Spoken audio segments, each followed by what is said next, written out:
Making my own choice is important to me because I feel like I have my own responsibility. When I choose what I want to do, I feel comfortable. I decided to put all my research into a blog because I want everyone around the world to see it and know how snow is formed and what causes blizzards. Student learning, to me, it has to be about engagement. They have to come to school and they want to learn. They want to be part of the learning and co-construct it. They don't want to be told what they have to learn. And yes, we do have AusBells now and we do have a set curriculum, but it's how you deliver it.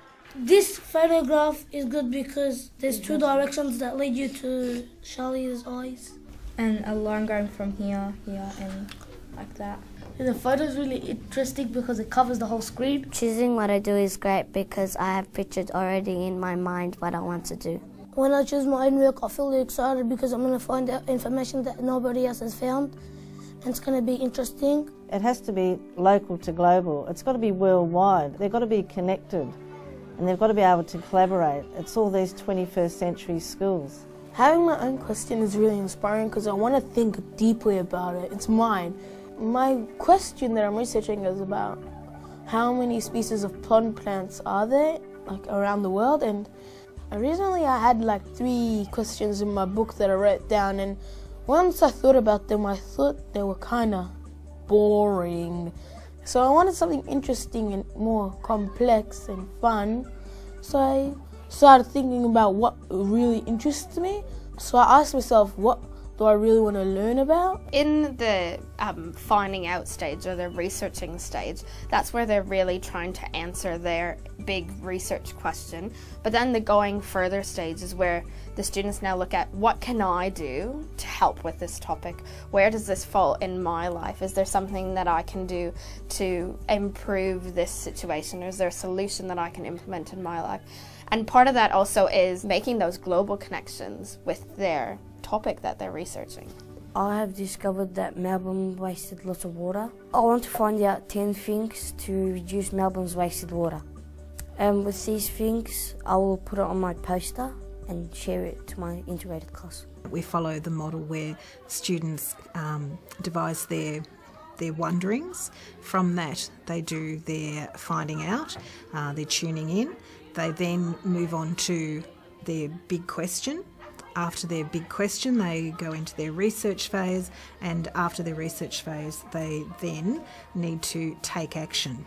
And I think it's the take action phase that is the most important as far as student voice, because that is the phase where they are able to have total control. Action.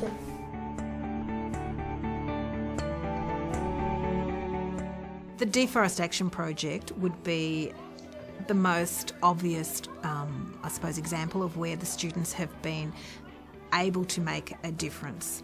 The students were able to tap into local government, to federal government. They were able to collaborate with students across the world. They were able to work with multinational companies. And I think that has been, for our students, the most valuable experience, because they came away with the feeling that as children they were able to make a difference.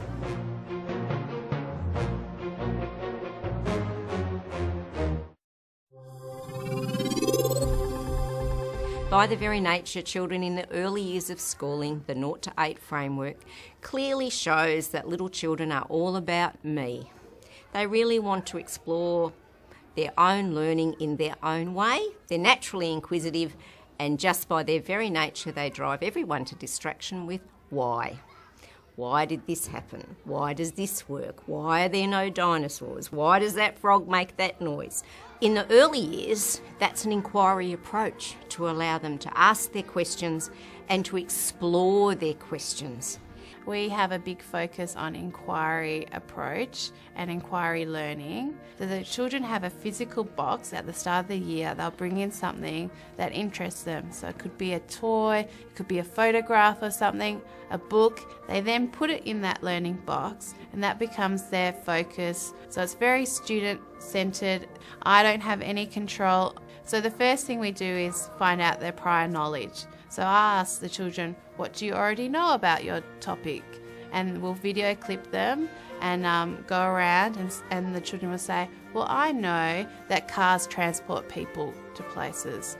And then I ask them, well, what would you like to find out about cars? So they direct those questions. From there, I then teach them how to use the internet to find relevant, applicable information to answer their questions. It doesn't last for very long, this developmental stage, but if we teach them and capitalise on it when they're at that age, then later on in the primary school you can then teach them how to broaden their thinking, how to go to a deeper level with their questions, how to use wider research skills, and then also how to be critical users of the information they find. Our class made a blog and we typed up what we learned and our research findings. We asked the person about their research, which really challenged them to find out the answer. Someone asked me, do you know anything about lily pads blooming or flowers that lily pads have? And I said no, so I had to research that up and put that part into my presentation. They kept on asking me really tough questions that I'd never thought about. It was really fun, but challenging also.